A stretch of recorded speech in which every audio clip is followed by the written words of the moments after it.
জামায়াতে ইসলামী বাংলাদেশকে ব্যর্থ রাষ্ট্রে পরিণত করতে চায় কিনা এমন প্রশ্ন তুলেছেন বিএনপি স্থায়ী কমিটির সদস্য আমির খসরু মাহমুদ চৌধুরী।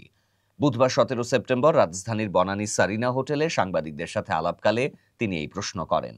আমির খসরু বলেন, নির্বাচন নিয়ে অনীহার কারণেই আনুপাতিক বা পিআর পদ্ধতির দাবিতে আন্দোলনের ডাক দেয়া হয়েছে। এর মাধ্যমে জামায়াত দেশকে অস্থিতিশীল করতে চায় কিনা সেই প্রশ্ন জনগণের মাঝে চলে এসেছে। গণতান্ত্রিক উপায়ে মাঠ দখল করতে হলে নির্বাচনে গিয়ে জনগণের ম্যান্ডেট নিতে হবে। তিনি আরো বলেন, ঐকমত্য কমিশনের আলোচনার প্রতি কোনো ধরনের সম্মান দেখাচ্ছে না কর্মসূচি দানকারী দলগুলো।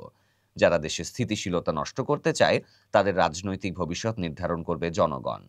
এছাড়া পিআরের দাবিতে আন্দোলন বিএনপিকে কোনোভাবেই চাপে ফেলছে না জানিয়ে তিনি বলেন, জনগণ যেখানে নির্বাচনের জন্য অপেক্ষায়, তখন মাঠ দখল করতে হবে ভোটের প্রচারণার মাধ্যমে। দলের নেতাকর্মীদের নির্বাচনের পথে নেমে যেতে হবে।